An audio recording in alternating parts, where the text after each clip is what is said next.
kapobre. Mga kapobre, shout out po sa inyo lahat.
Guys, MTV po.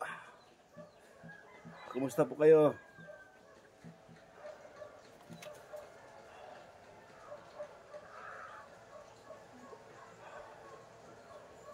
Kumusta po sa lahat ng aking natutulungan dyan sa Rizal?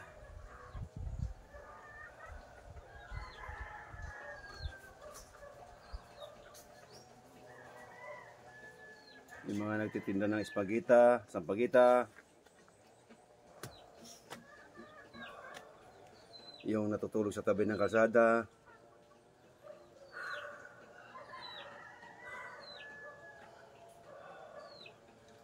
yung batang na polio, yung matanda na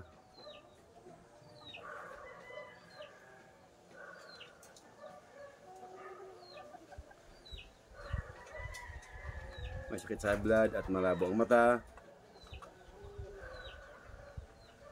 Kumusta kayo? Shout out po sa inyo lahat. Si Janice, yung isa sa mga natutulungan natin bata, no? Ayun sa bundok ng Rizal, Baras. Shout out, Janice.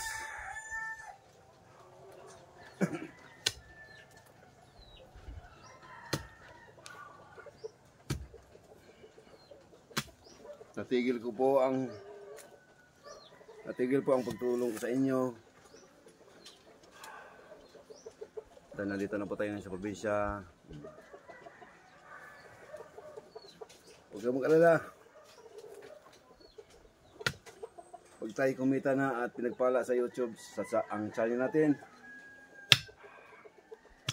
at tulungan tayo ng mga subscriber at mga followers, at ma-share lang mga videos ko. kayong lahat po mabigyan ng tulong ni Chris MTV. Sa ngayon po,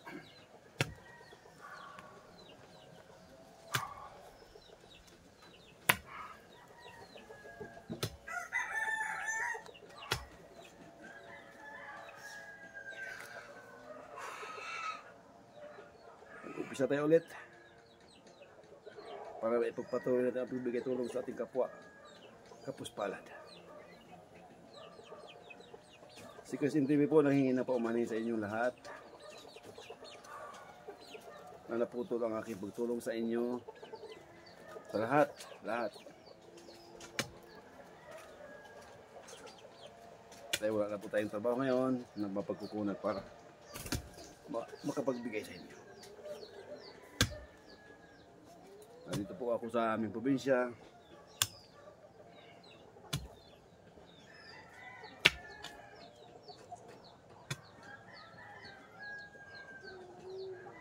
Para mamuhay ng simpleng buhay at patuloy pa rin na magsisikap na may angat ang Chris MTV, ating YouTube channel at ang ating Facebook page, Chris Misoles Charity Vlog.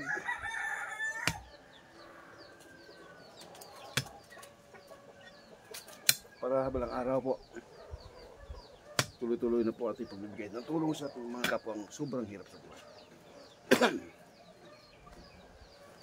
Na hindi napapansin ng ating gobyerno dahil malayo sa kawali. Alam mo naman ang gobyerno, kung sinong malapit, yun ang pinagpapala. Pero kapag malayo ka sa kawali, wala ka. Sa pera ka. Mabuti pa nga ang kawali at saka isda, nagkikita pa. Nasa dagat ang isda, nasa kawali ang nasa bahay lang yung kawali. Nagkikita pa nga eh. Pero mga gobyerno, hindi mo masahan yan. Huwag tayong umasa sa gobyerno. Umasa tayo sa sarili nating sikap.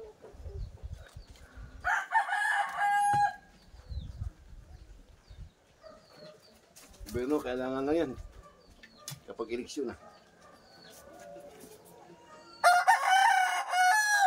Tapos sa eleksyon, nakalimutan na lahat ang mga mahirap.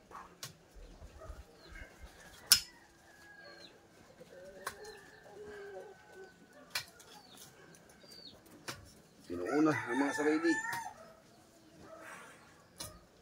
Hindi pa makontento.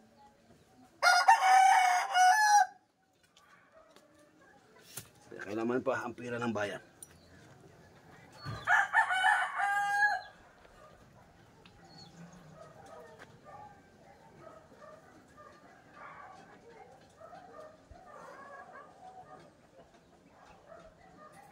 Kaya sariling sikap tayo.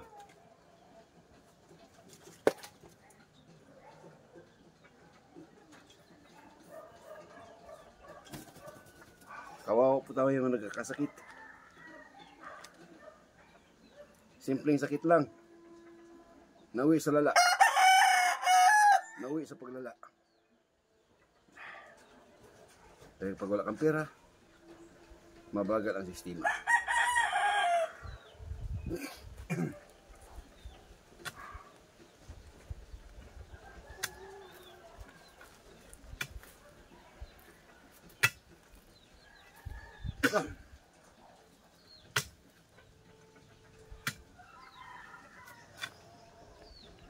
Kawawa, talaga kawawa. Laging kawawa ang mga mahihirap.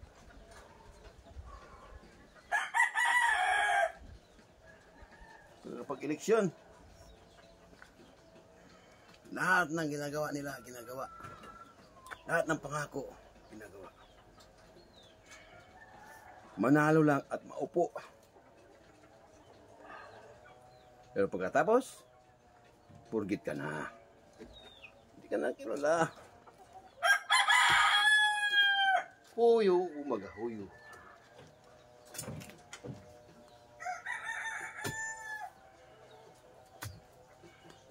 Ang kilala nila, kapwa nila mayaman.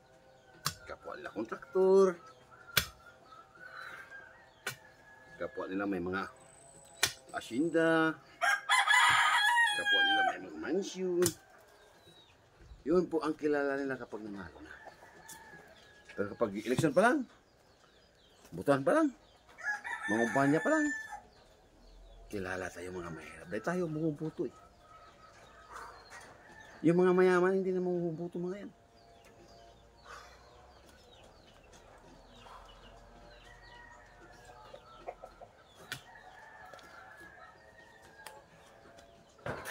Mayroon man bubuto, 5%. Pero tayo mga mahirap talagang bumubuto talaga tayo. Na nagbabaka sakali tayo lagi. Sakaling matulungan.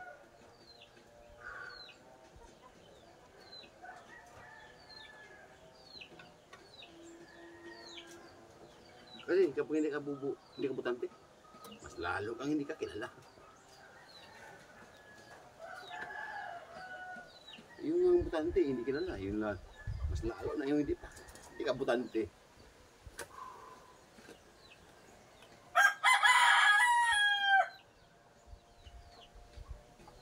Kaya hindi umulan na Pilipinas eh. Kaya lagi tayo nalalagay sa only the Philippines.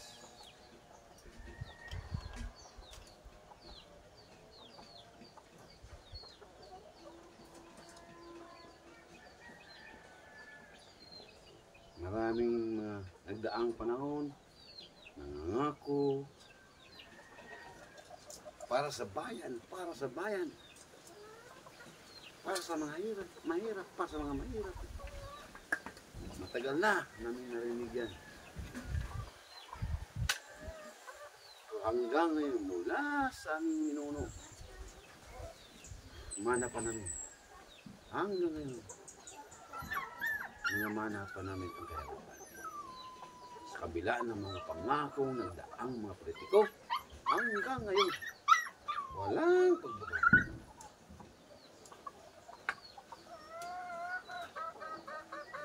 Sila, kayo, malaki ang may bago dahil kayo naluklok sa pisto.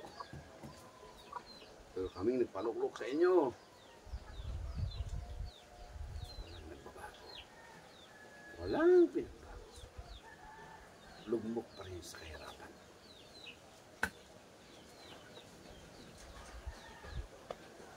Kayo mayayaman, bakit pa kayo magpayaman pa? Pera pa ng bayan, kukunin niyo pa.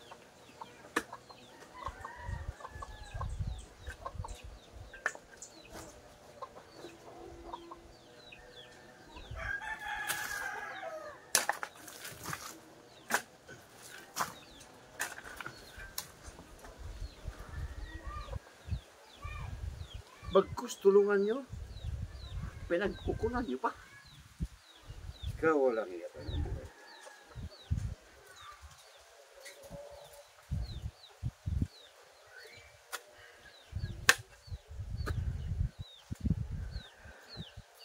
Mahirap na. Igipitin pa.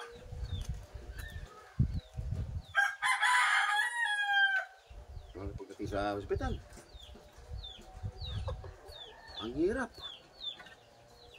Pag wala kang pera, ang tagal mo kasi kasuhin.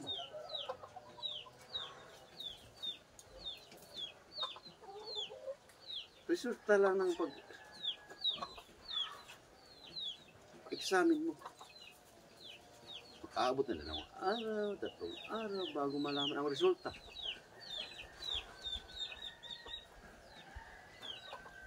Pag mayaman ka, agad-agad. Alam na kung anong sakit mo, kung anong finding mo. Pero pag mahirap,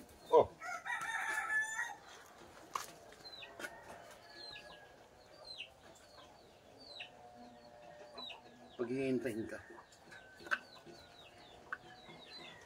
nang kahaba-habang oras bago malaman kung anong resulta ng sakit mo, kung anong finding mo sakit. Ba't ganun? Ba't ganun ang kalakaran? na mayroon namang dapat gobyerno ang magbibigay ng payo, magbibigay ng ideya kung paano pabilisin ng mga hospital ang sistema ng kalakaran ng mga mahihirap na kababayan. Wala eh. Tamimi eh.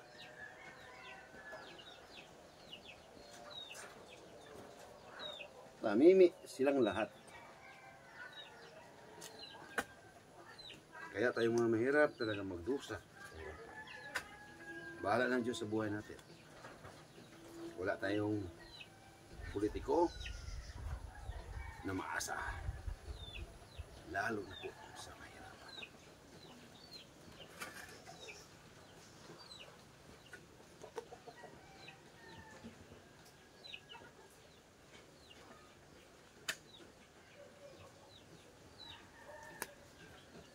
May produkto ka, bibilihin ng mura.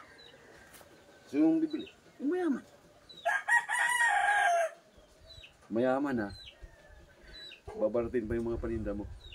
Yung mga kalakal mo, babaratin pa. My God. Klaseng sistema ang mayroon sa Pilipinas.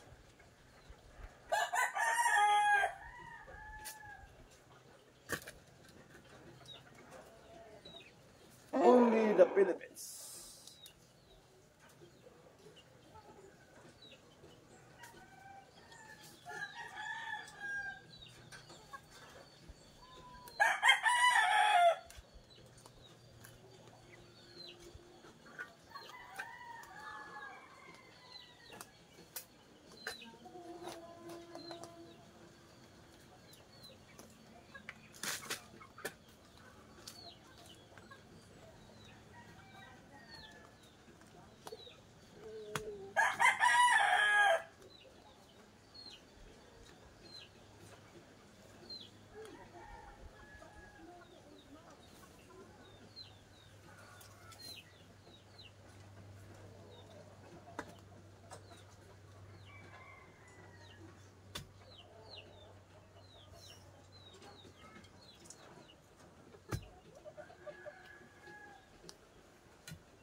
Yan ang tanong ni Mang Juan kung may pagbabago pa ba magaganap ang Pilipinas.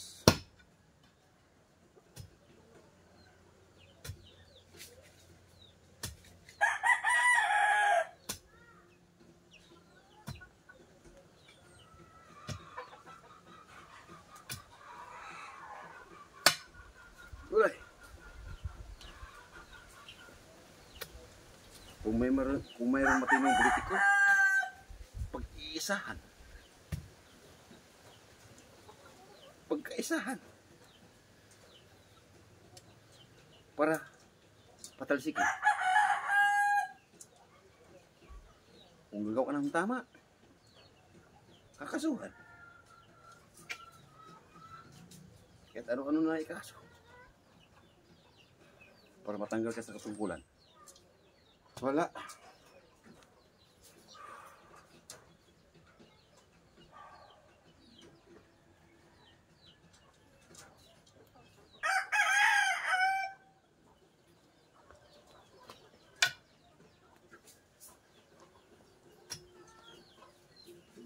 Only the Philippines.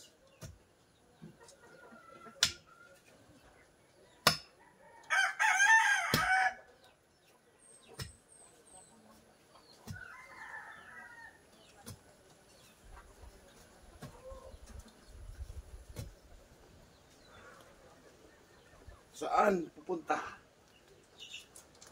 ang bansang Pilipinas?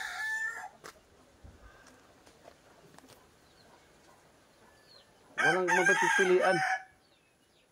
Gagawa ka ng mabuti, pagkaisahan ka. Gagawa ka ng masama, pagkakaisahan ka.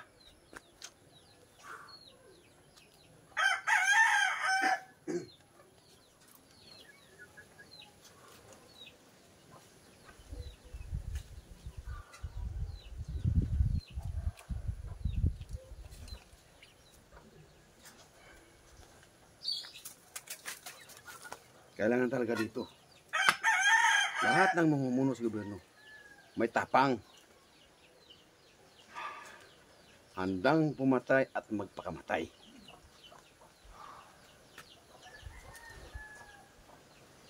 Para sa bayan.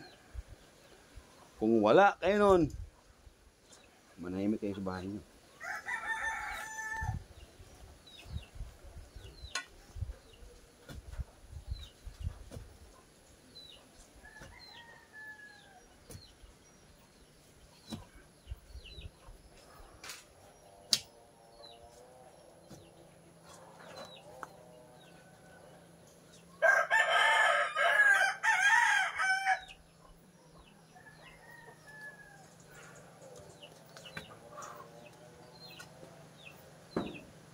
Ay hindi kayo dapat ang mumuno sa ating lipunan.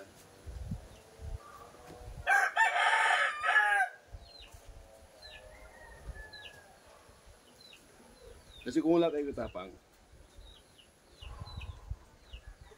walang maglakas loob na magnegosyo sa bansang Pilipinas na mga driver. Dahil sila magdalawang isip na magnegosyo sa Pilipinas dahil wala silang masasandalan na pangulo na matapang. Pangulong may panindigan. Mga nakaupo sa gobyerno na may panindigan.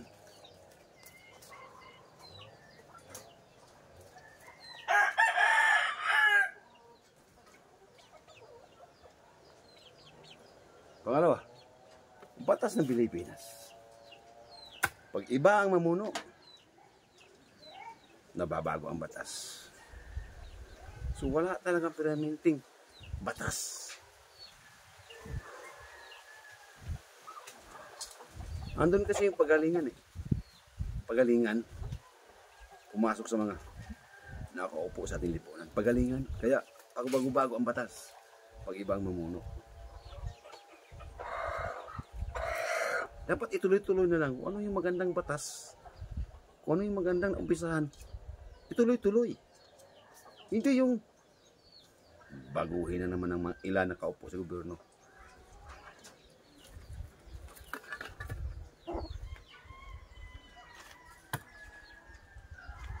Kaya hanggang kailan?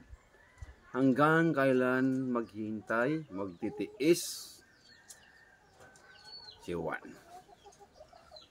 Shoutout po sa inyo lahat. God bless. Happy Huwebes sa inyong lahat, mga kapobre. Kasim TV. Don't forget to follow my YouTube channel, Kasim TV, at sa ating Facebook page, Chris Misoles. Paki-like at baka dumaan sa wall nyo ang aking mga Facebook page, aking mga upload. Huwag nyo kalimutan mag-subscribe at mag-like at mag-share. Thank you. Bye-bye. God bless.